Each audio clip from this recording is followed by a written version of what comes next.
focus on you. Remember, to focus on you, you have to do 4 things in stage 1. First, develop a growth mindset. We're going to go deep in understanding what's a fixed and growth mindset, what you have to do. And then build a foundational tribe. What is those 2 or 3 people that you need at the beginning to help you overcome this stage, that you could go to them, ask questions on the rest. Then freedom. Design a personal routine. If you don't have a personal routine, your business routine needs are going to overcome your personal life. And then legacy. Start discovering your purpose. It's really important that instead of doing just things, really understand why you do these things. All right. So mindset. The most important thing is to avoid a fixed mindset and develop a growth mindset. So let's talk about mindset.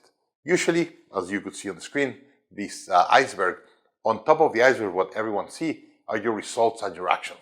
But what really drives your results and your actions? And is your mindset. Everything that you have in your mind, your past histories, what you learned, what your parents taught and told you, your core values. That's the mindset that create your actions and then your results. So how can you really create a growth mindset compared to a set mindset? And by the way, as we said at the beginning, we always go back to our tribe of gurus or our village of gurus. And the first one is Carol Dweck, amazing professor from Stanford University. And she wrote this book, Mindset, the New Psychology of Success. Great, great book, strongly recommended. And here's what you're going to learn in this book, that there's a big difference between a fixed mindset and a growth mindset. As an example, in challenges, the fixed mindset, they want to look smart and avoid any risk. The growth mindset, they're opening to learning. And indeed, if we go back to Satya Nadella, the CEO of Microsoft today, he said, whenever I go to Microsoft, I found this mindset that we were know-it-all. We thought we were amazing. And if you believe you're amazing, you will stop learning. And if you stop learning, you're going to die. So he said, the first thing I changed in Microsoft is going from a know-it-all mindset to a learn-it-all mindset. And he went from a fixed mindset with the team to a growth mindset. And that's why you saw the big growth that Microsoft had. It was a complete change of mentality and culture and the way the company operates. And why it's important that you have this mindset on stage 1 is a lot of entrepreneurs that said, no, but I know what I'm doing and I know what the clients want. No, at the beginning you have to discover.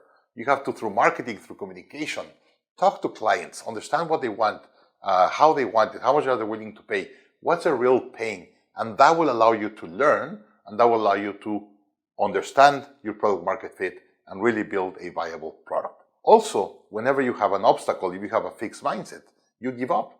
You said, well, this is not what I was expecting, and then you just drop it. The growth mindset really has this perseverance mindset on what do I need to do to persevere? Okay, that's just one challenge. Let's go to the next one.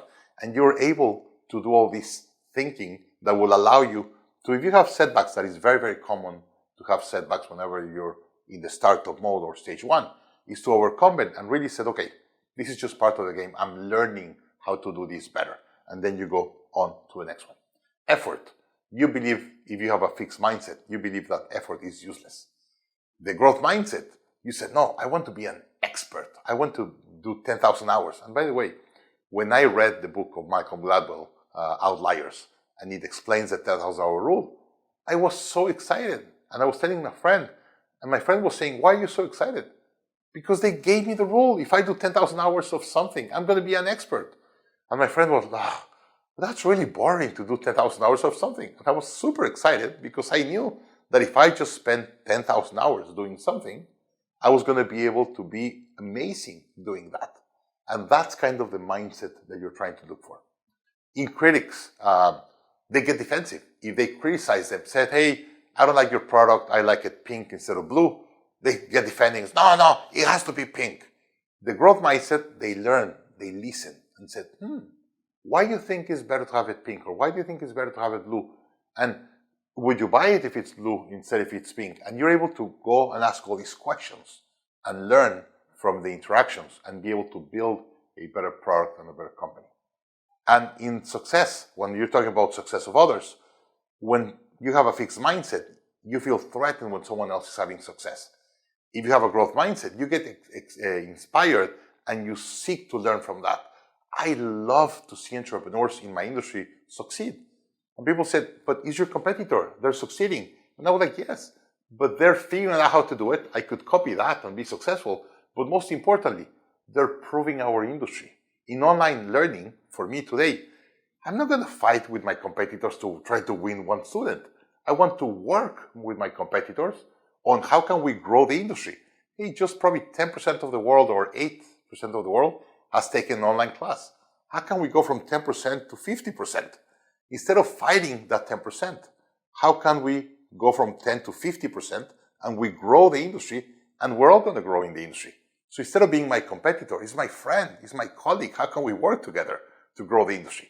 That's the difference of a fixed mindset against a growth mindset.